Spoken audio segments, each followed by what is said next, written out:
మీ పిల్లలకి ఆస్తులు సంపాదించి పెట్టకున్నా పర్వాలేదు. మంచి సంఖ్యాబలం ఉన్నటువంటి పేర్లను పెట్టండి. ఆల్రెడీ ఇప్పుడే పెట్టామండి, ఇదివరకే పెట్టాము, బర్త్ సర్టిఫికేట్ తీసాము. మా పిల్లోడు 8థ్ క్లాస్ చదువుతున్నాడు, 9థ్ క్లాస్ చదువుతున్నాడు. మా పిల్లోడు మొన్ననే 10 రోజులవుతుంది జన్మించి.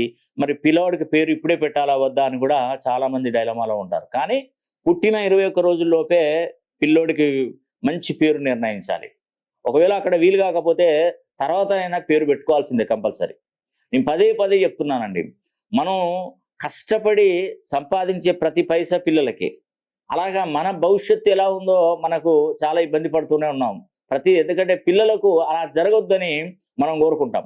కాబట్టి పిల్లల విషయంలో ప్రతి ఒక్క తల్లిదండ్రులకు నేను పేరున తెలియజేస్తున్నాను.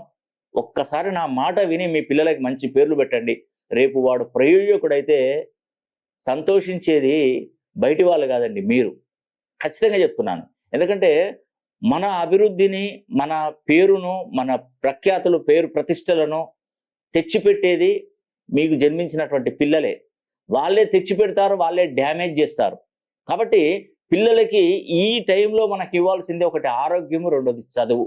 ఈ 2 బాగుంటే వాడు ప్రపంచాన్ని జయిస్తాడు. అందుకే మీ పిల్లలకి మంచి సంఖ్యాబలం ఉన్నటువంటి పేర్లను నిర్ణయించండి. వాళ్ళ భవిష్యత్తుకు మీరు తప్పకుండా